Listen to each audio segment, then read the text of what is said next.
ठीक है। एरीज वाले लोग कैसे होते हैं, एरीज वाले पर्सन का कैसा रोल होता है, कैसे उनके कारक तत्व होते हैं। जब मैं बात करूं कारक तत्वों का एरीज वाले लोगों का, तो ये समझिए कि आपका वन नंबर जहां पर भी लिखा है, आपका वन नंबर अगर सेकंड हाउस में, थर्ड हाउस में, फोर्थ हाउस में है, तो वो जगह उस घर के कारक तत्व इन सारे रोल्स को बताएंगे। मतलब ये पर्सन, आप अगर आपके थर्ड हाउस में वन नंबर लिखा है, इसका मतलब ये पर्सन जो है, जो फर्स्ट हाउस वाला है, एरीज वाला पर्सन है, ये चल गया आपके थर्ड फ्लोर में रहता है, और ये थर्ड फ्लोर में रहकर उस थर्ड फ्लोर के कारक तत्वों को अपना लेता है और अपने कारक तत्व उनको देता है। मतलब ये हुआ कि उस थर्ड हाउस, उस थर्ड फ्लोर में इसका पूरा बोलबाला है, वो उस घर का काम संभाल रहा है, उस घर में रह रहा है, रहने वाला पर्सन है।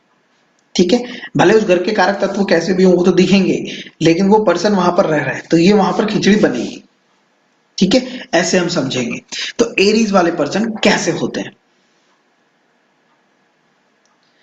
रॉ एनर्जी वाले लोग, ऐसे लोग ना, आपको बहुत ज्यादा एग्रेसिव एनर्जी, अंदर से बहुत रॉ एनर्जी रहती है इनकी। आप जब भी किसी एरीज वाले लोगों से मिलेंगे, एरीज वाले पर्सन को देखेंगे, तो आप उनको दिखाई देगा कि उनकी जो एनर्जी होती है ना, बहुत स्ट्रांग एनर्जी होती है, हमेशा रेडी टू एक्शन वाली एनर्जी मिलेगी आपको, पैशनेट रहेंगे अपने काम के लिए, इनके अंदर एक नेक्स्ट लेवल का पैशन आपको मिलता है।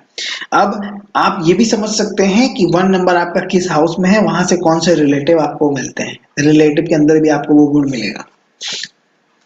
परफेक्शन चाहिए इनको हर चीज में, परफेक्शन के लिए परेशान रहते हैं, फोकस्ड रहेंगे अपनी लाइफ में, अपने एम में, अपने गोल में, अपनी चीजों में लग करके काम करना, दिन रात काम करना, इनके लिए वो इनका प्रायोरिटी है।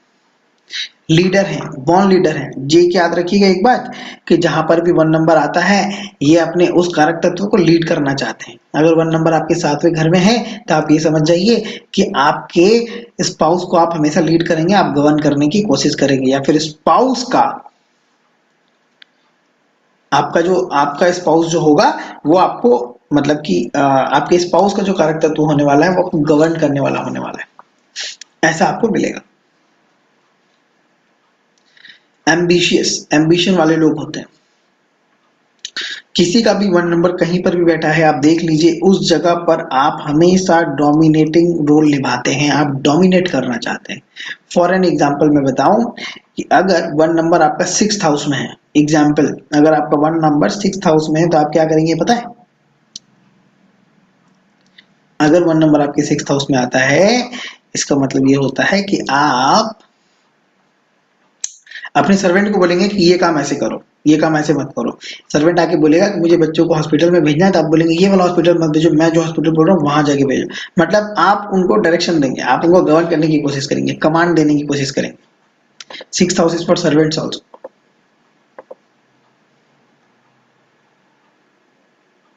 ठीक है, वन नंबर आपके टेंथ हाउस में है, तो आप क्या देखेंगे? आप अपने बिजनेस में, अपने काम में हमेशा बहुत ज्यादा स्ट्रिक्ट रहेंगे।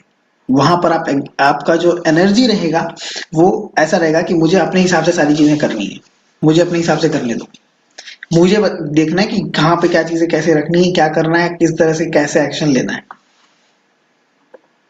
ये है वन नंबर वालों का कोर कारक तत्व। मोटिवेटेड रहते हैं हमेशा, action oriented person, ambitious person, motivated person.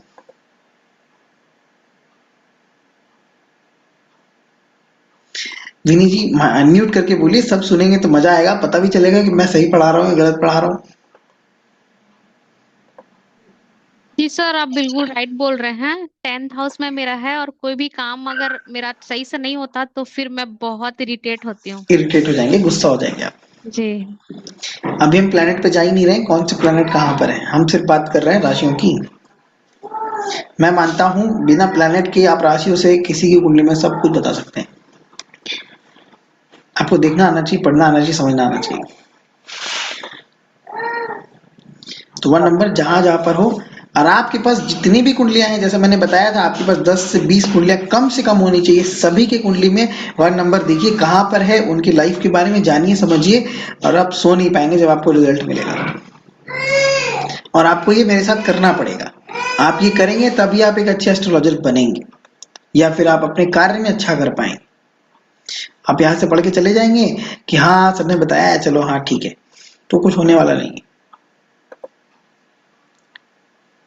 मैं इसलिए कहता हूँ एस्ट्रोलॉजी 10 साल की विद्या है। आइकॉनिक पर्सन होते हैं, मोटिवेटेड पर्सन होते हैं, सेल्फ सेंटर्ड होते हैं। ऐसे लोग आपको हमेशा जहां पर 1 नंबर मिलेगा उस एरिया में, उस सेक्टर में, उस हाउस के कारक तत्वों में सेल्फ सेंटर्ड मिलेंगे, मिलेंगे ही मिलेंगे। अब मान लीजिए, चलिए आगे बताते हैं। ठीक है, सेल्फ सेंटर्ड मिलेंगे आपको ऐसे लोग। क्रिएटिव लीडर होंगे, अपने काम को अच्छा पहुंचाना, अपने काम को अच्छा करना इनको पसंद होता है।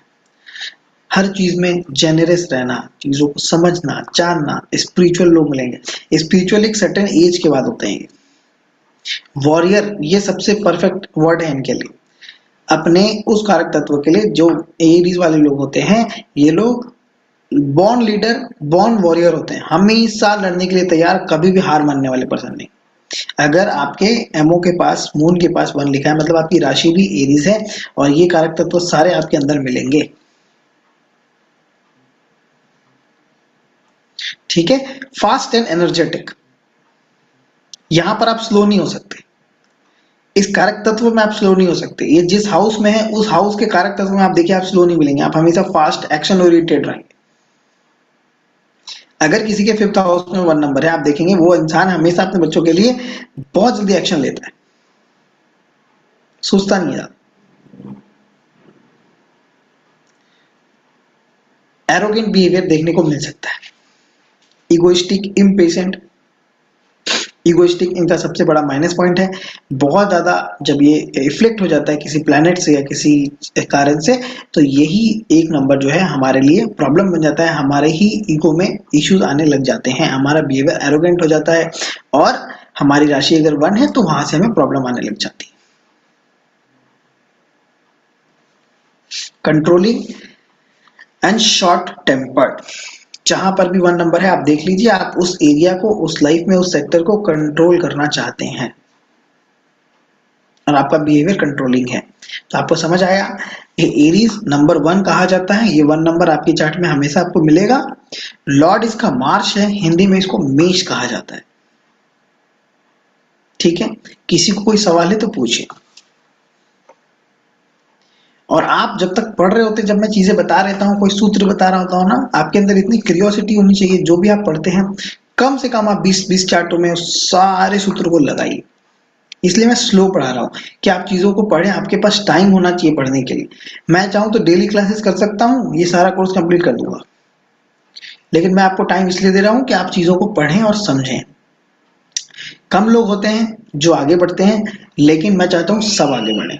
आपको जो मिल रहा है आप उसका पूरा फायदा उठाएं। ठीक है, जहां पर भी आपको 1 नंबर मिलेगा वहां पे चीजें आपको थोड़ी सी मुश्किल से मिलती है, ये ध्यान रखिएगा। 1 नंबर आपके 10th हाउस में है तो आपके बिजनेस में हमेशा अप डाउन आपको मिलेगा। बिजनेस में आपको चीजें थोड़ा सा रगड़ कर मिलेगी, चीजें बहुत इजीली चीजें नहीं मिलेंगी, अप डाउन हमेशा रहेंगे। आपका एक नंबर लिखा है 7th हाउस में, तो आपके साथ क्या होगा? वाइफ के साथ या स्पाउस के साथ आपका थोड़ा सा अनबन हमेशा रहेगा, फ्रिक्शन हमेशा रहेगा। आप समझ लीजिए 1 number is equal to friction. ठीक है जी, लिख लीजिए, पॉइंट बहुत इंपॉर्टेंट है और इस चीज को सारे पत्री में आजमाइए, चेक कीजिए। मैं ये चाहता हूं कि जब हम कोई नेक्स्ट क्लास करें तो क्लास स्टार्ट होते ही आपके पास 10 एग्जाम्पल होना चाहिए, मैंने ये चेक किया और ये चीज है, तब मजा है पढ़ने का। मुझे ऐसे ऐसे पढ़ाने में और पढ़ने में मजा आता है कि आपके अंदर वो क्यूरियोसिटी होनी चाहिए जग कर चीजों को पढ़ने में, समझने में। हमने तो ये बहुत किया है। सर ये लास्ट के 2 सूत्र जो बोले हैं एक बार फिर से बोलेंगे? 1 नंबर जहां होगा वहां पर फ्रिक्शन होता है। फ्रिक्शन मतलब वहां पर चीजें थोड़ी सी घिस कर मिलती है। 1 नंबर अगर आपके 2nd हाउस में है तो आप ये समझ लीजिए कि आपके पास पैसे आना, आपका फैमिली लाइफ थोड़ा सा इरिटेटेड रहेगा, एरोगेंट रहेगा, फ्रिक्शन रहेगा, अनबन रहेगी पूरी life. It is not like very smooth, butter की तरह स्मूथ नहीं रहने वाला है। Okay sir.